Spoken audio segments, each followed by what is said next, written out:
The Magician's Niece presents Sinisterhood by Helena Marie Chandler. Music by Adrian Romero. Chapter 5. The Dodo. Dawn thought it was odd that she hadn't heard from Auntie Kira. She did promise to phone as soon as she landed at home. Dawn wasn't nervous though. Not nervous yet. There hadn't been any plane crashes announced on the news, and her mother hadn't phoned her up to say that Kira had been involved in some kind of terrible car accident. A quick call to her mother would have put a stop to any worries, but that was out of the question. Dawn's mother had made it very clear to her many years ago that she was not to make any contact with her parents. She said it upset Geoffrey too much. But now that Daddy was in her home, Dawn wasn't sure where she stood with this rule. Trust me, Etta told her, it really isn't worth the trouble. Dawn was sure her family wasn't normal. Etta's family wasn't normal either. Etta too had been sent to Lowtons very young, a little bit older than Dawn though, at 6. Etta was now 35, and she still lived at Lowtons, but she wasn't part of the school anymore. She and Dawn and 4 other residents all shared a house together in the grounds. It was a big house with 6 bedrooms and 2 living rooms and a huge kitchen. Mrs. Wade was there all day and all night, and she did the cooking and the housework. Etta came from Northern Ireland, just like Dawn. She wasn't allowed to see her mother, but her grandmother was always over in England, and she always came to visit. They owned one of the big estates in County Down, and it seemed like they had a lot of money. Etta was like a big sister for Dawn. Dawn liked her very much. She was even helping Etta with her big family project, the one that she was always working on in the library. Dawn didn't like the library. She found it dusty and boring and cold, but she was interested in Etta's family history. It was full of strange characters and tragedies and people who kept doing things wrong. That afternoon, Dawn had a session with Dr. Jones. She always enjoyed their talks. Dr. Jones was a wise older owl who never gave her the wrong advice. She was something called a psychiatrist, a kind of doctor who looked inside your brain. Dr. Jones would say that her special skill was her excellent knack for reading people and knowing why they did what they did. Dawn could tell that she was always right. Dr. Jones would say that Dawn was a nice and kind person, but that sometimes she could have a little bit too much of a vivid imagination. Dawn trusted the wise owl's words. After all, Dr. Jones was a very clever lady, and she had been looking inside people's brains for a long, long time. Dr. Jones always made sure that Dawn told her every single thing that was going on inside her head. That afternoon, during their hour-long session, Dawn's thoughts about Auntie Kira were on the very tip of her tongue. Her thoughts that Auntie Kira hadn't done what she'd said she'd do, phone up Dawn when she'd got to her mummy's house in Helens Bay. It wasn't exactly a giant worry that Dawn had swimming around in her head. It was just a little worry, a whisper of a worry. She didn't want to seem to Dr. Jones like she was silly, afraid, or like a little child, but Dr. Jones noticed that Dawn was holding something back. She encouraged Dawn to tell her what was going on. "I didn't get a phone call from my Auntie Kira," said Dawn, quietly, trying to quell the anxiety in her voice. "Were you expecting one?" "She's visiting my mummy, and she said she'd call me when she got to Mummy's house, but she hasn't." Dr. Jones laughed a little. She took Dawn's hands in hers. "There's no need to worry, Dawn. People forget to phone up all the time.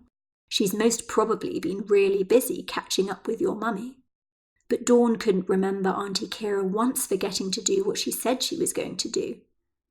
"My mummy doesn't like me phoning her up, but I think I should phone up to check on Auntie Kira." "If you want to," said Dr. Jones, "but I'm sure she's absolutely fine. People generally phone up when things aren't all right. No news is good news." What does that mean? It means that if you haven't had a phone call, nothing bad has happened.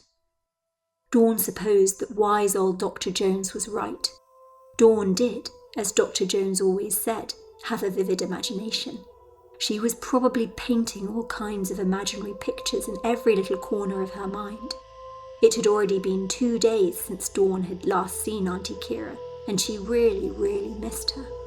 But she remembered that Auntie Kira had arranged to take her out for a pizza when she came home in about 10 days' time. It was the thought of their evening together next Sunday that put Dawn's mind at rest. Taking on Auntie Kira's best advice to always be brave and to always keep going, Dawn decided it was best to just get on with her week.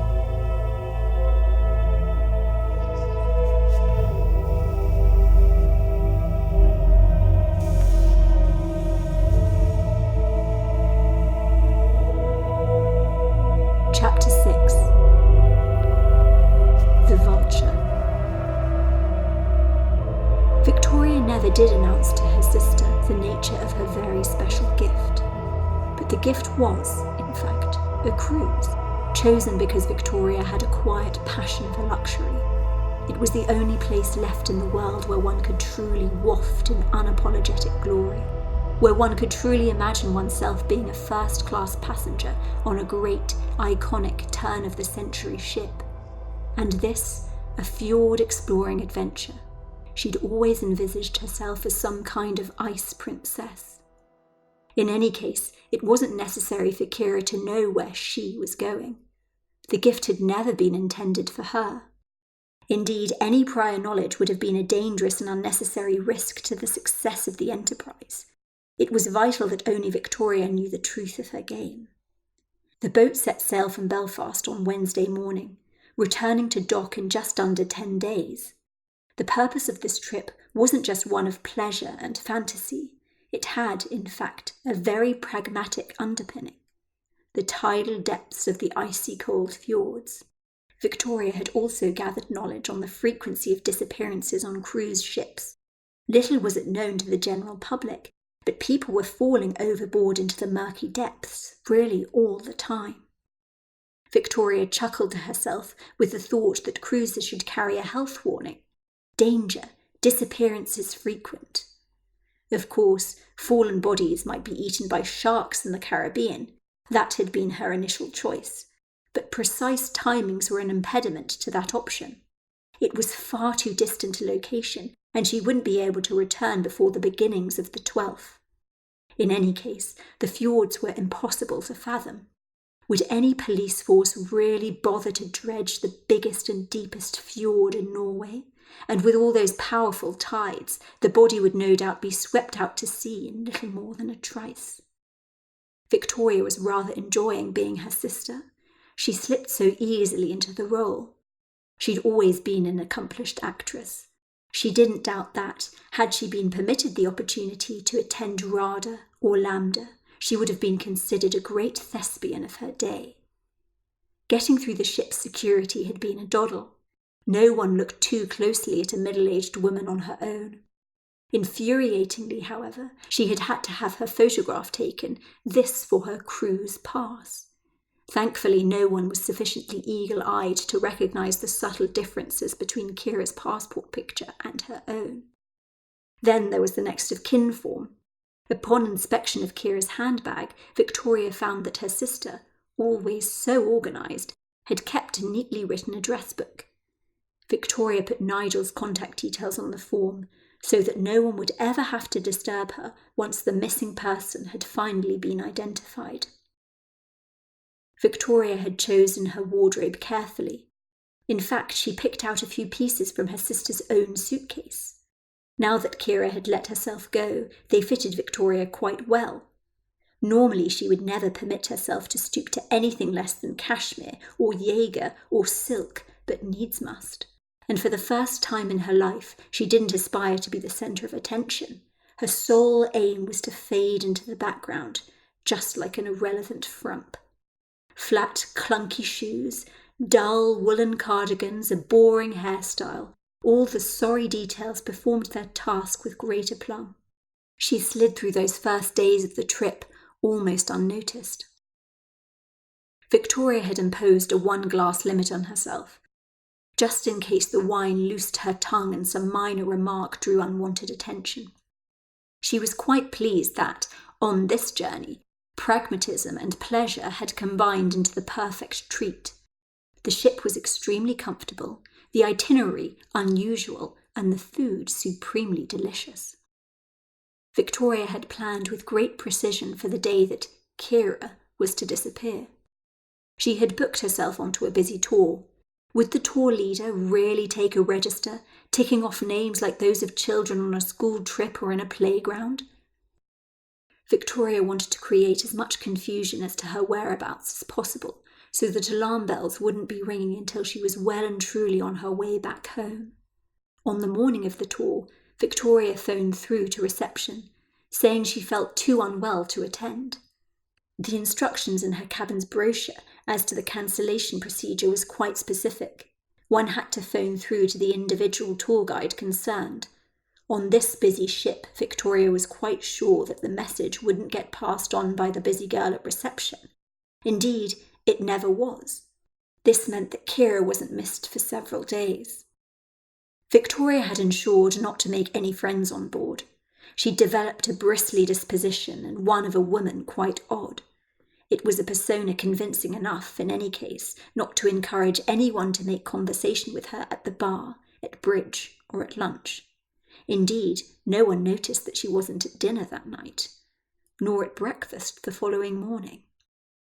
It was only by mid-morning, when the liner was jetting through fjords on the third day, slipping through shimmering waters of steel and ice like a hot soldering iron, that housekeeping questioned whether Kira had slept in her own bed for the past 2 nights. The Portuguese cleaning staff thought the old bird had struck lucky and been invited into the bed of some other passenger, equally ancient and crinkly. But something did eventually catch their eye. Her toothbrush was still in the bathroom, and it hadn't been used at all.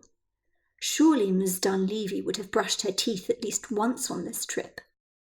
Admin was contacted, and an announcement was made at dinner.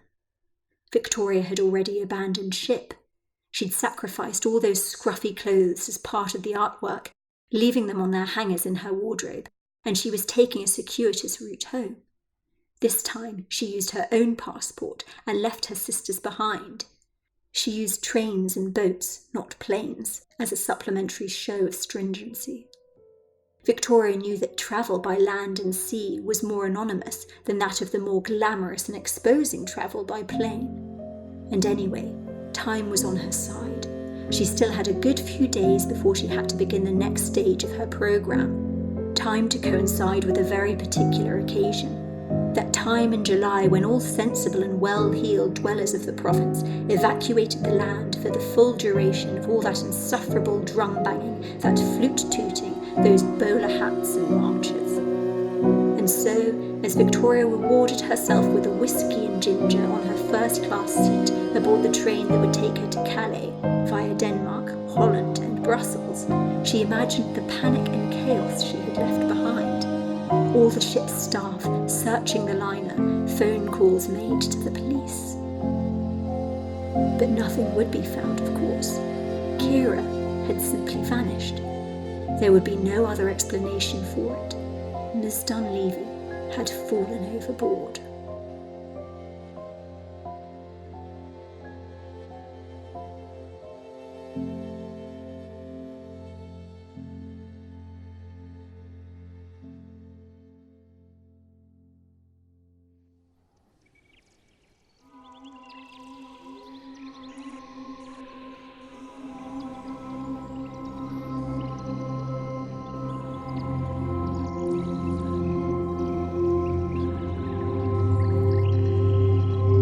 Chapter 7. The Dodo.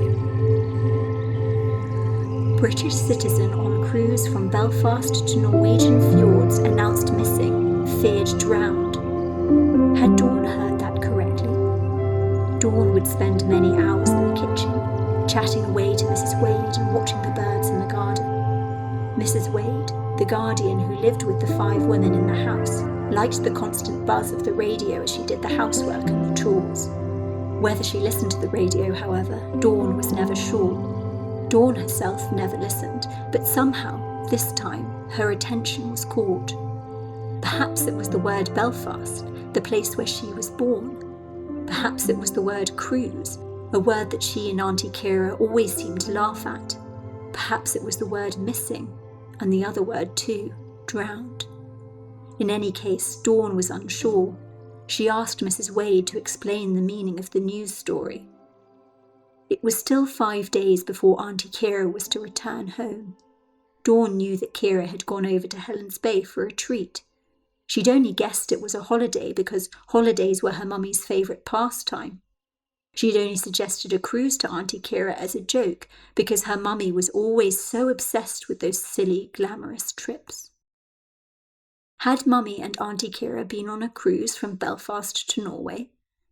Was this British woman anything to do with them? Dawn bit her lip. If Kira and Mummy had gone away, Dawn wouldn't be able to reach them for a number of days, and she wouldn't be able to find out the answer to all her dancing thoughts. Dawn pondered the dilemma over another cup of tea. She could risk phoning her mother. If no one picked up, she'd know they were both still away. If her call was answered, she'd know that the gift had been nothing to do with a holiday at all, and that Auntie Kira had just spent 10 days with Mummy at home in Helen's Bay. Dawn decided to wait until Etta was back from the library. Together they sat down and talked and decided that the phone call was, this time, worth the risk. Dawn asked Mrs. Wade if she was allowed to use the house telephone. She almost hoped that Mrs. Wade would say no.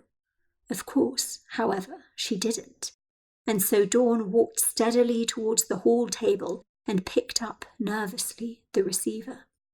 With a wince and a tremor in her fingers, her heart pounding loudly in her ears, Dawn dialed the number that Mrs. Wade had given her from the Lowtons family address book.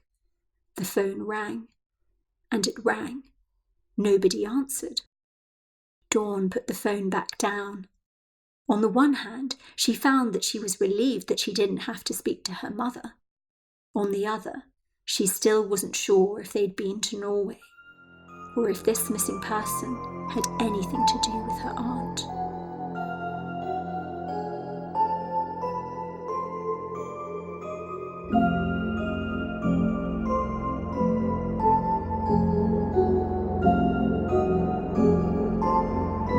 Chapter 8.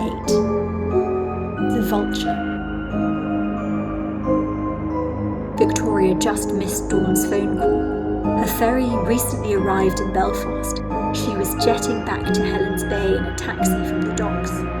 Victoria was just squeezing her bag and ample behind out of the cab when she saw the distinctive sheen of the Featherstone's Jaguar flash through the leaves of the hedge.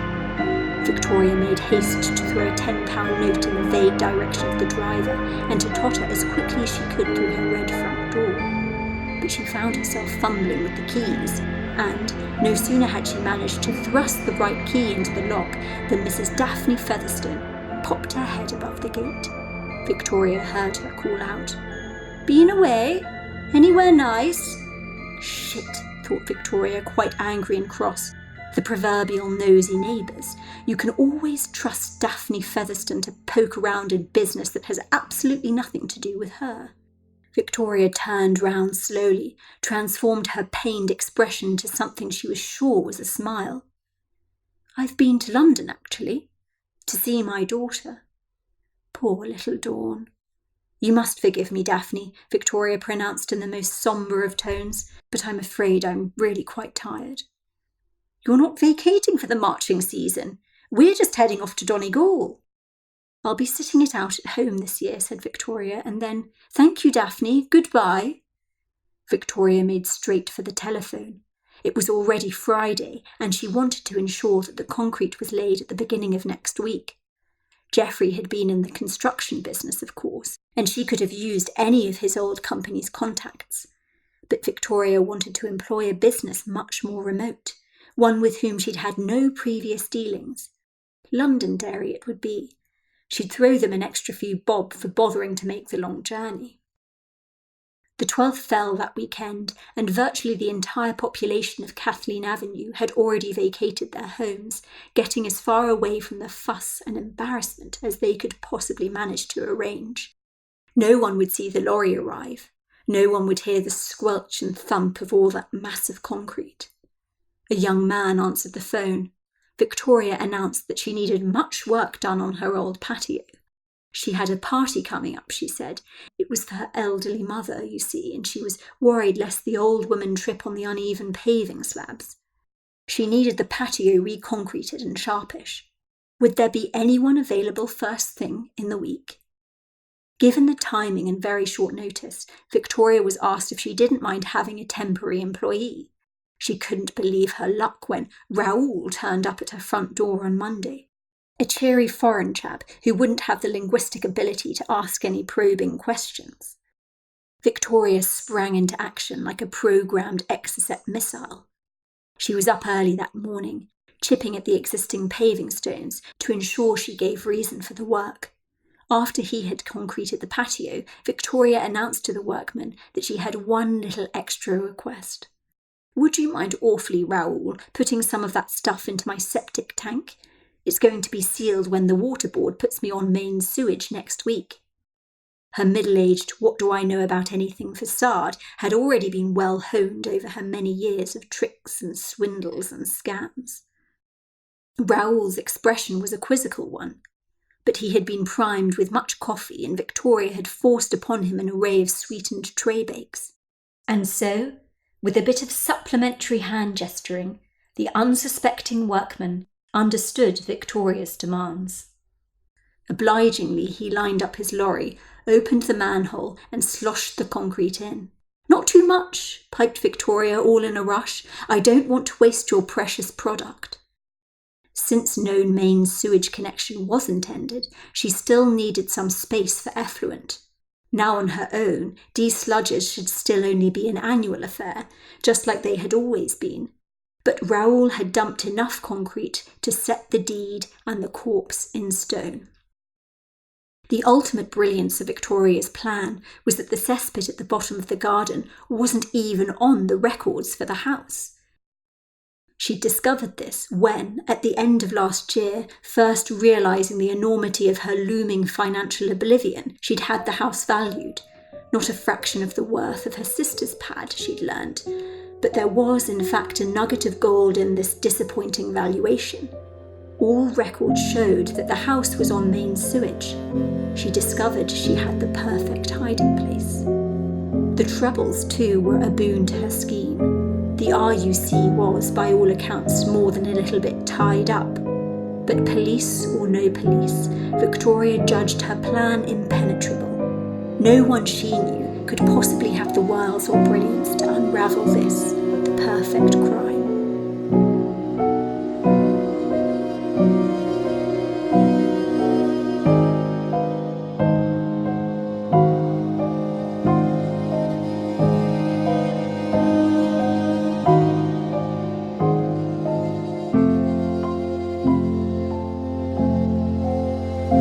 Chapter 9. The Dodo. It was Sunday, nearly 6 o'clock. Dawn was so excited to see her Auntie Kira. She couldn't wait to hear of all the strange and funny things her mother had done during their 10-day holiday together. She wondered what impression Kira had got of her mum after all their many years apart. Dawn picked out her favourite outfit. She put on the blue earrings Kira had bought her for her 17th birthday last year. Dawn began to think about what she would choose for her meal. She and Kira had been going to the same Italian restaurant together since 1975.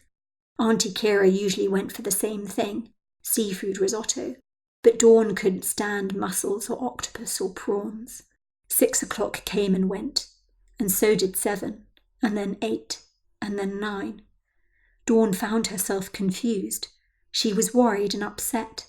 Surely Auntie Kira hadn't forgotten about their arrangement. Surely in just 10 days her mother hadn't brought out the unaffectionate and careless side that had always been so invisible in her aunt. Dawn decided it would be a good idea to phone up the Wimbledon house. Perhaps Kira was tired, she thought. Perhaps she'd had a nap after her flight. Perhaps she was still asleep.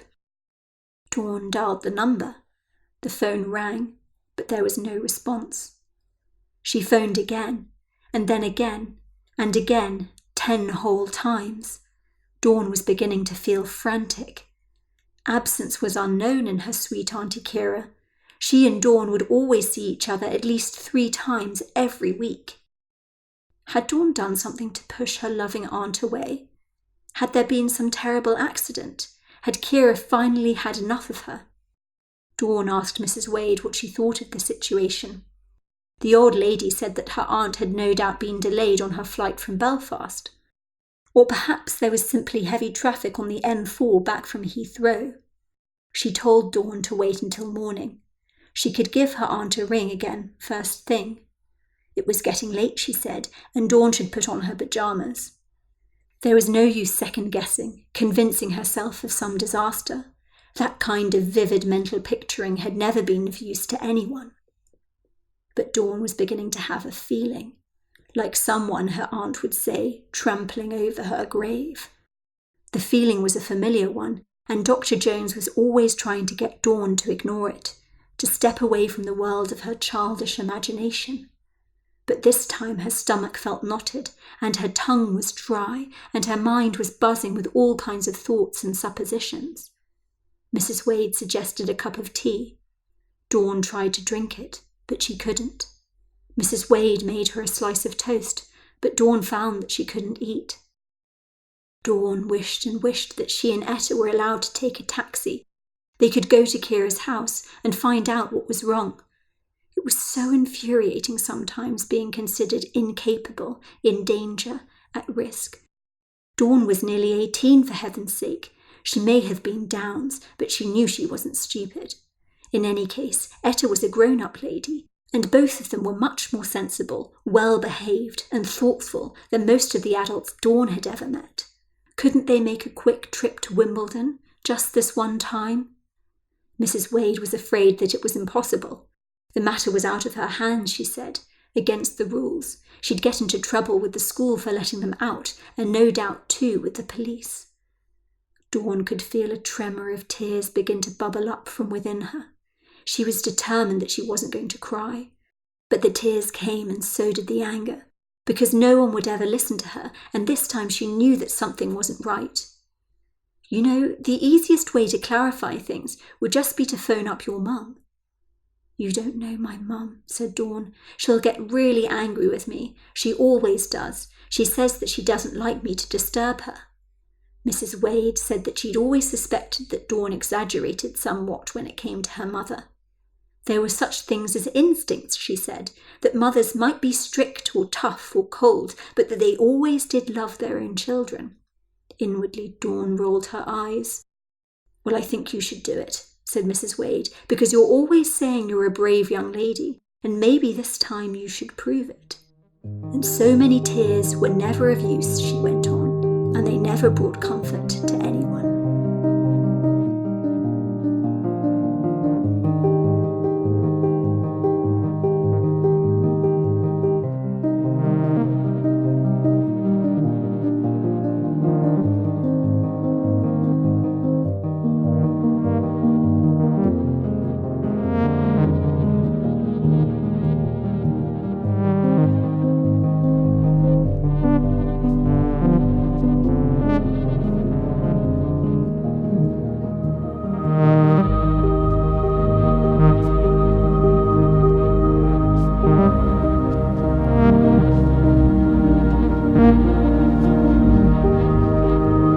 Chapter 10.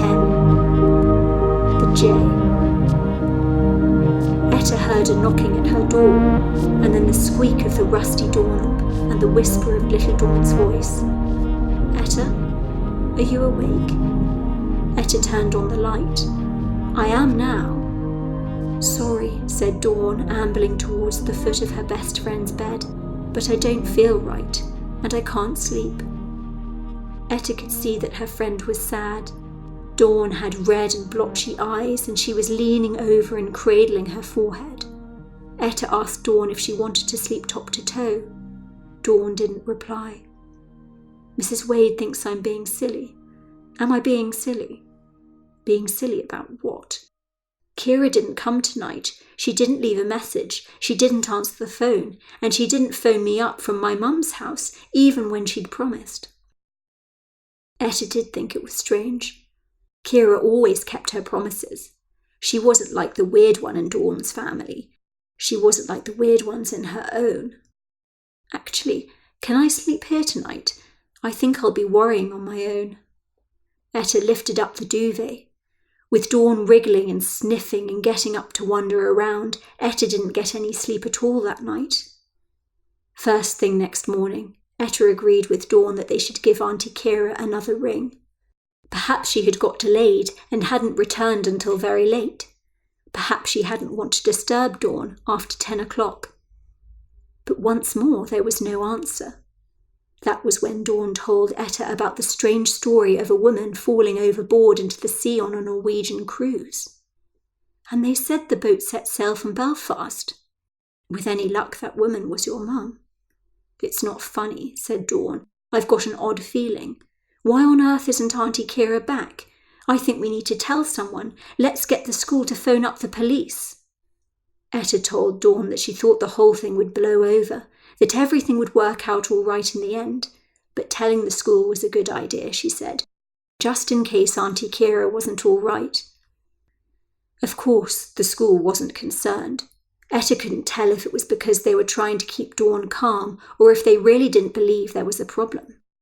After all, Dawn didn't even have a clue what this famous present actually was from her mum. It was then that they resolved to phone up that nasty woman, Victoria. It turned out that the witch didn't deny it. Kira had been on that boat, a Norwegian cruise up the fjords, setting sail from Belfast. Dawn was surprised that Kira had been alone. Her mother was obsessed with cruising. Why had she not gone too? Etta was leaning in close against Dawn so she could hear what was said. She heard the spikiness of Victoria's low-pitched voice. I've just been on a walking holiday to the Alps, Dawn. I might like holidays, but I'm not greedy. Who was the lady who fell overboard? Where's Auntie Kira? I do not know what you're talking about, Dawn. What lady is this? You know you do have a very vivid imagination. The lady on the radio. Well, all I can say is I have no idea what you're on about. I wasn't there, it's none of my business, and it's certainly not any of yours. It is my business. It's Auntie Kira. Well, I haven't seen her. She told me she was going straight back to London. She was supposed to see me last night.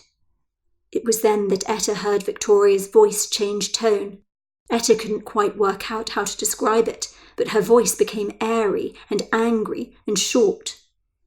Why would you have been seeing her last night? Etta knew well enough that Dawn didn't share much information with her mother. In fact, Victoria didn't even know how close Dawn and Auntie Kira really were. Never mind, Dawn muttered. She put down the phone without saying goodbye. Etta felt terribly sorry for her friend. She could tell that Dawn was getting a sinking feeling, and she was getting a sinking feeling too. And that mother of hers, she was really a witch. Etta had never even met Victoria, since she'd never ever visited Dawn, but it was clear that Victoria was a horrible lady, that she was mean, competitive, and concerned only with herself. Etta's own mum wasn't allowed to come and visit, which she found really painful and sad, but to not come out of choice was pure evil, Etta thought. She felt so very sorry for Dawn. At least she got to see her own grandmother whenever she was in town. But Etta knew she wouldn't be seeing her many times more because Granny Deauville was getting very old these days. Dawn looked up at Etta with tearful eyes. "Please, can I give you a hug, Hen?" was what Dawn asked.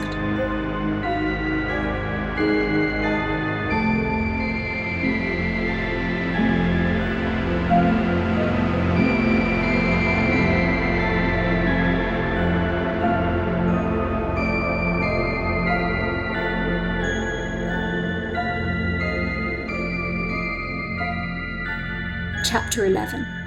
The Vulture. Victoria huffed and puffed as she put down the phone. In some way she supposed that the little one would eventually find out about Kira's disappearance. But she hadn't believed that the girl would put her finger on it so soon.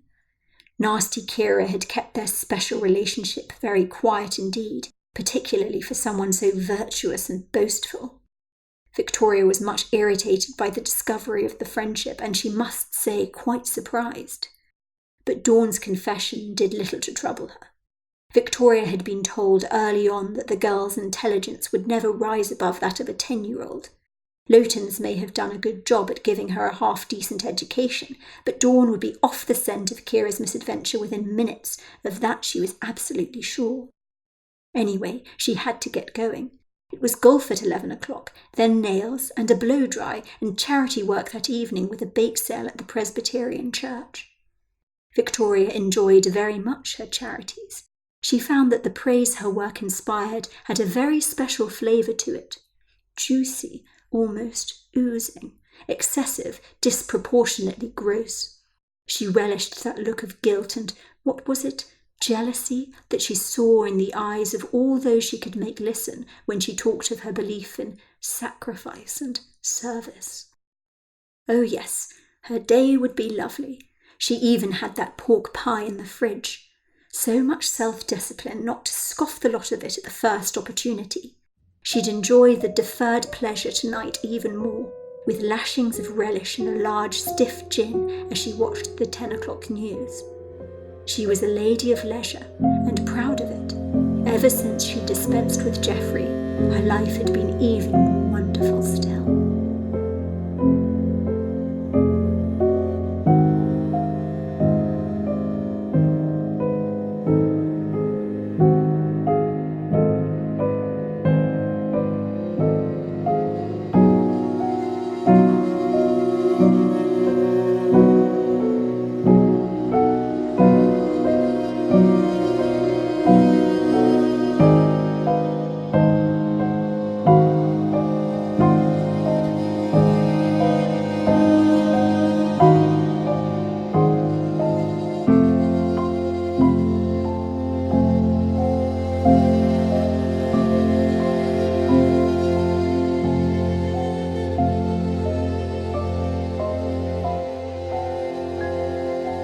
Chapter 12. The Sparrowhawk. Geoffrey couldn't bear life anymore. He was lonely. Only his vague thoughts and his muddied memories were his companions now. It seemed he had been here for many years. Time had taken on a different dimension, and he could never quite tell what was the day, the week, or even the year. Images, colours, sounds, all of it crashed before his eyes and his ears in an array of kaleidoscopic confusion. Words didn't come as well as they used to do. Words, and therefore thoughts, and memories and imagery and sensations.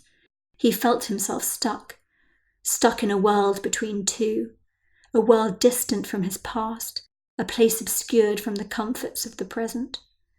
Geoffrey's arrival in the home had come all in a rush and a mystery. It was a stroke, they said, from stress and overwork, and the financial tensions that came with running so many businesses all at once, and that during the chaos and the cruelty of the Troubles. Money just seemed to melt away, especially in his final years with Victoria. His wife never came to visit him now, of course, which hurt, but in some ways it was for the best. She'd always been such a sensitive woman, full of emotion and feeling. He'd learnt over the years that it was always best never to upset her. Geoffrey did worry about his wife very often, though, now that she was all alone. And of course he worried a lot about their daughter. He couldn't speak to Dawn on the telephone anymore. He couldn't even manage to write a letter. Recently he'd begun to wonder if Dawn would even remember him. Geoffrey would relive those last few months with Victoria as best he could, over and over again in his mind. He remembered that the house had been tinged with a quiet, a silence so unusual given her raging and mountainous moods. It was strange because, when he considered her usually volatile nature, Geoffrey had begun to feel that his wife's presence was calming. She was almost meditative at times. Geoffrey had thought, at the time, that it was no doubt because she was so preoccupied with Dawn as she entered her adolescent years. But Geoffrey did somehow remember a number of incidences that occurred during that period, ones that he thought were particularly strange. The evening he was sick, for example, after having taken just one gin and tonic with his meal. As he recalled, it was the gin Victoria had livened up with a handful of her new botanicals.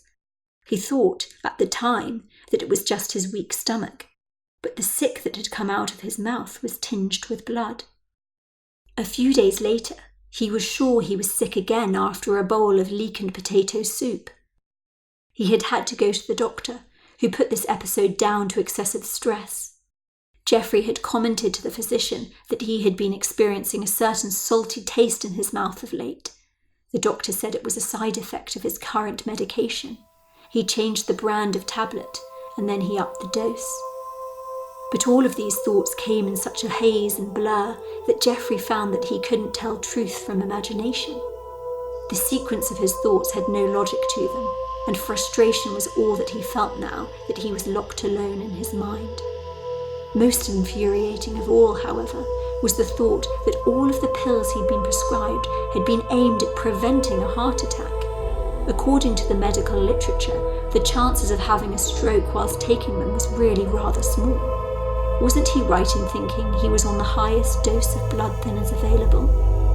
In any case, Geoffrey tried hard not to allow himself to think about all these confusing and upsetting things.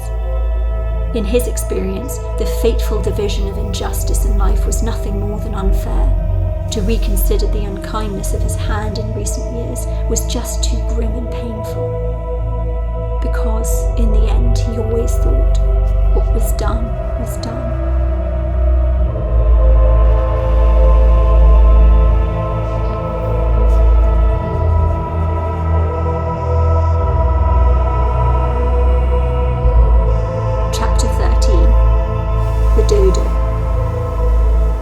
Dawn didn't read the news. She did, however, have a habit of using Mrs. Wade's day-old papers to line her guinea pig's tray. Mrs. Tiggywinkle was getting rough and scratchy. She was also getting very, very old. Her cage was always a mess, and it was a nuisance to clean. The problem with guinea pigs was, Dawn realised, that for all the affection you gave them, they didn't give much back in return. Still, her pet was nearly 7, an old lady in guinea pig terms. Dawn decided she would care for the old bird right until her squeaky dying day. Dawn didn't see the photograph at first. It was black and white and right near the very last page. It was only when she was folding up the remainder of the paper and putting it back in the pet care drawer that the image caught her eye. It was a photograph of her mother, wearing an odd and old-fashioned outfit, with a strange and pained expression on her face. Dawn unfolded the paper.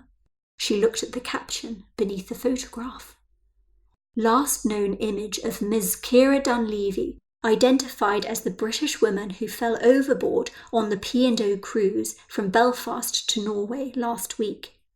The photograph was taken as part of the security protocol on board. Dawn didn't know what all those long words meant, but she saw Belfast, and she saw Norway, and she knew she'd seen her mother. Dawn had to sit down. None of this made sense. Had Kira really gone? Was that really her mother she saw in print on the last page? Dawn was breathless. She found she couldn't speak or think or cry.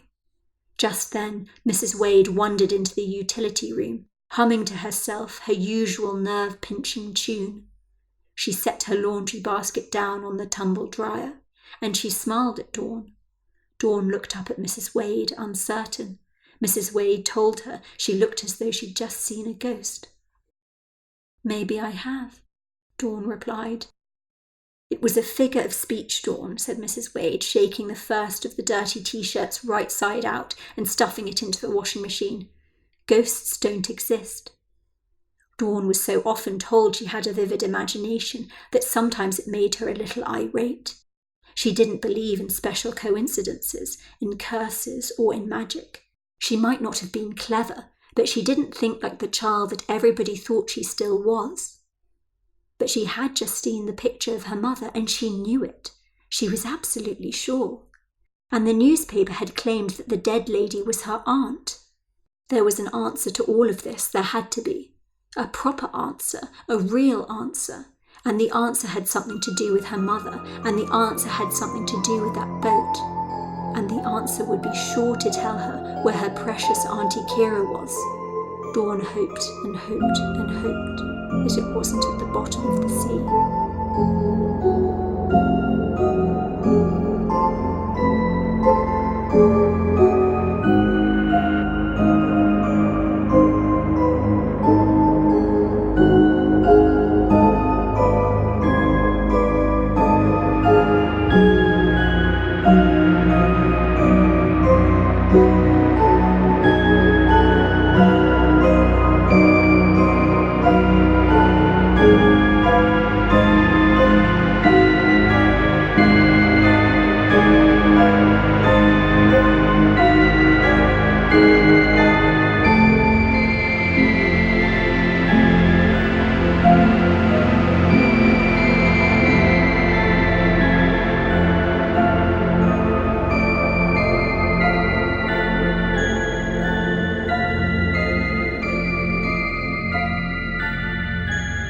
Chapter 14.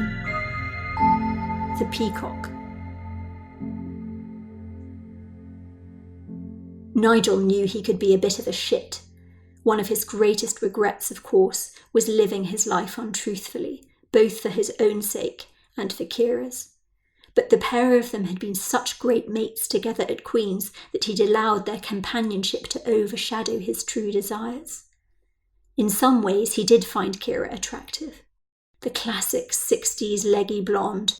Quite conveniently, she had always been unaware of her own sex appeal and the fact that she could have had any man in any given room. It was a thrill for Nigel to see all the other men around her gasp and gawk in her presence.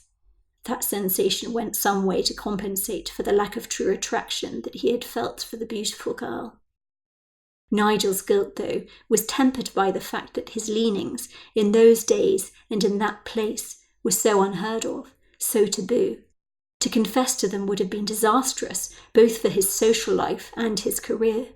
Things were difficult enough now with the sudden arrival of that deathly virus and the judgment and fervour with which the ideologues of various persuasions commented upon and raged about the disease. He still wasn't sure if Kira held their years together against him. They were still close friends, but Kira was never one to stand up for herself or to complain of ill treatment. He could only half guess that Kira had been desperate to have children. The opportunity came and went, and his presence in her life was certainly a major impediment to any dream of having her own family. She did have her niece, Dawn, however, which Nigel thought must have been at least some compensation. Nigel and Kira came over to London from Belfast in the early 60s. It was an amazing time. He a blonde Terence Stamp, and she a ravishing Jean Shrimpton. It was a whirlwind of parties and fashion and music. In those days, with little effort, one's career could take off. Timing in life, Nigel realised, was everything. It was clear that they were lucky enough to have arrived in London the right year. Well-educated and with an intriguingly different accent, they were in demand at all the fashionable events. In any case, with Kira on his arm, to Nigel all doors were open. Nigel was an actor, quite a successful one at that. Though his homosexuality was not known to the general public, it was an open secret within the industry. And since coming out to his close friends and colleagues, his career had quietly stalled. Nigel wasn't resentful, however. That, as they say, was life. Anyway, Nigel had accrued ample resources during his 20s and 30s. Gather ye rosebuds while ye may. He found there was some truth to his mother's oldie-worldy sayings. That, and an astute eye for property, enabled him to break away from Kira. Leaving the Wimbledon house to his ex-wife went some way to salve his conscience.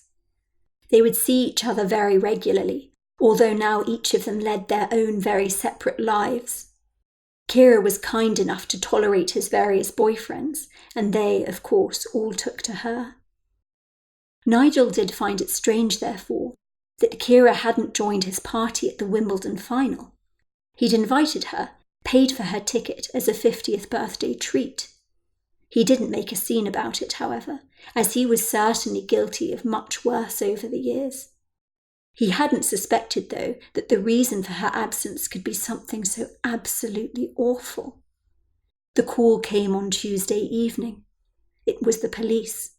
They told Nigel that Kira had been on a cruise ship and that she'd disappeared. It was suspected that she'd fallen overboard. Such happenings weren't as unusual as one might think, they told him. Passengers fell overboard on cruise ships as many as 25 times a year. They had no reason, they said, to suspect that there had been any foul play. "Was your wife a heavy drinker?" asked the softly spoken policeman down the line, explaining that these unfortunate accidents often occurred when passengers had imbibed a few too many alcoholic beverages. "Ex-wife," said Nigel, steadying himself as he spoke. "And no, I can't say that I ever knew her to get anything more than a little tipsy. Although in recent years... In recent years? In recent years she'd had a very tough time of it. Cancer, our divorce, another divorce. I've no reason to suspect she took to drowning her sorrows in drink, but I don't doubt that she'd become very unhappy in the end. We'll never know what happened to your ex-wife, but suicide, of course, is something that's always considered. People can be very determined once they've resolved to take their own life.